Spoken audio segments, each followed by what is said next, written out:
Good morning, everyone. It's a few minutes past the hour of 10 o'clock. Here at Easy 100.1, Jackson's community radio station. This is Profiles Mississippi Radio. Thanks for listening. I'm Jack Chris, your host and publisher of Profiles Mississippi magazine. This radio show, of course, is the extension of that magazine. I've been talking for weeks about a new issue. It's being proved. It's getting there. A matter of days, folks, and certainly we'll let you know here on the show. We've got a great program lined up for you today here at Profiles Mississippi Radio. Before we get going, a few announcements. I don't talk a lot about our blog here. Everybody's blogging, everybody's twittering. To me, Twitter is something a bird does, but I guess I have an account. I should use it. One day I will, and again, we'll let you know here at the station. But we do have a blog. It is updated frequently. We will start updating daily, as a matter of fact, and not so much random news items, but columns by some well-known Jacksonians and Mississippians.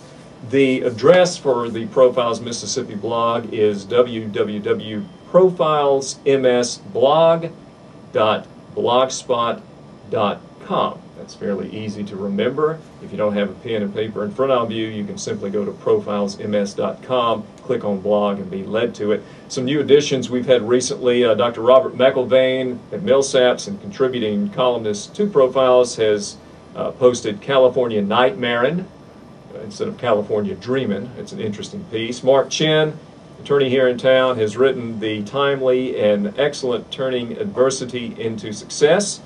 Frank Gibbons, CPA, has written Environmental Economics, and Thomas Crockett, an attorney at Watkins, Ludlam, Winter, and Sinnis here in town, has written a very interesting piece called Grandparents' Rights, more of a legal column, but very accessible and something that people might want to be aware of. If you'd ever like to contribute to the magazine or to our blog, just email me, jack@profilesms.com, and we'll get that, take a look at that, and certainly welcome readers' submissions. We are being taped today for YouTube, and I apologize for being absent last week, but we're here with a vengeance today with a very interesting guest, an old friend, and I say old, Steve, I don't mean chronologically. You know, we were just talking about how the time flies. We're all getting older, and I do have a birthday coming up on Thursday, hint, hint. Really? Yeah, I do. If you are on Facebook, I'll remind everybody. But Steve Hicks is here in the studio with us. And, you know, Steve, if you know anything about Jackson advertising, Jackson marketing, then you know about Steve Hicks. He's had a really, Steve, I guess a legendary career. Checkered, I think is the word. Well, we all have that.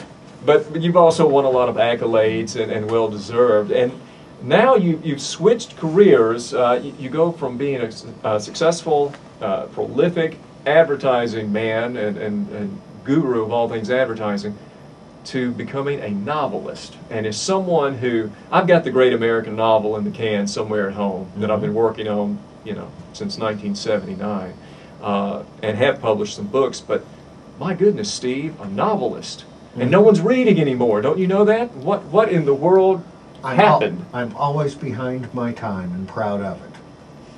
It's nice to be a relic, isn't it? It is, and I am one. But you know, honestly, there are still people reading. Bookstores have taken a hit.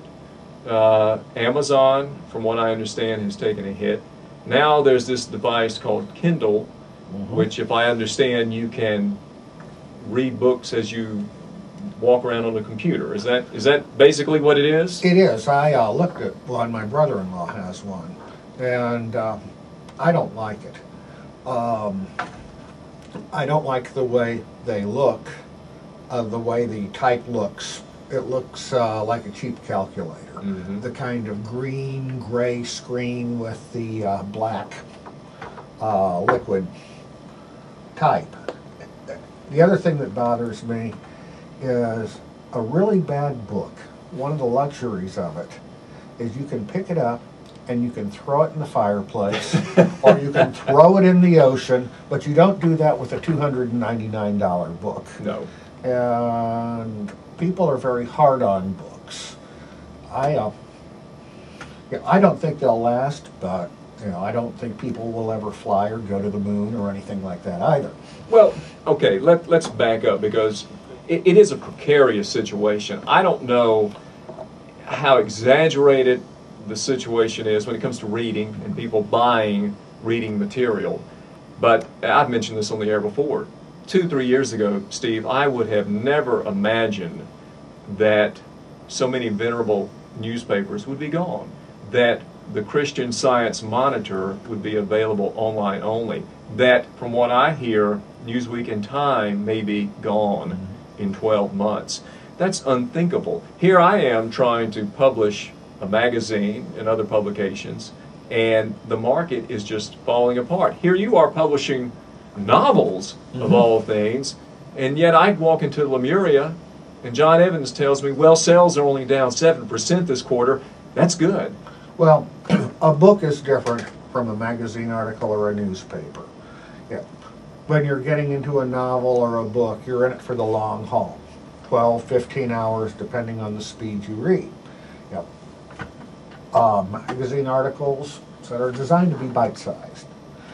People are more used to, particularly the younger you get, getting bite-sized information off of a screen. That's the whole reason behind Kindle, is saying, okay, kids aren't going to pick up traditional books. What we'll do then is bring books to a medium that they're more comfortable using. Literature's not going to die. As long as people like ideas, it's always going to be a place. It's not going to be as big, it's not going to be as prolific. You look at television. You know, it used to be 3 networks and that was it. Those days are gone. But Steve, here's the criteria now. You say it won't be as prolific, and it probably will not be as profitable, which bothers me a little bit. As someone who is a strong advocate for the market can turn around and bite you too. And I'm wondering if that market for reading material is fading or dying off, if we're going to see a concomitant fall in reading material, such as Steve Hicks novels or Dostoevsky reprints or Profiles Mississippi. Well, is it a real fear? There's going to be some fall off because public interest is getting more and more fragmented. And there are, as you very well know as a publisher, there are all kinds of economic considerations that you have to have a certain volume to make something accessible.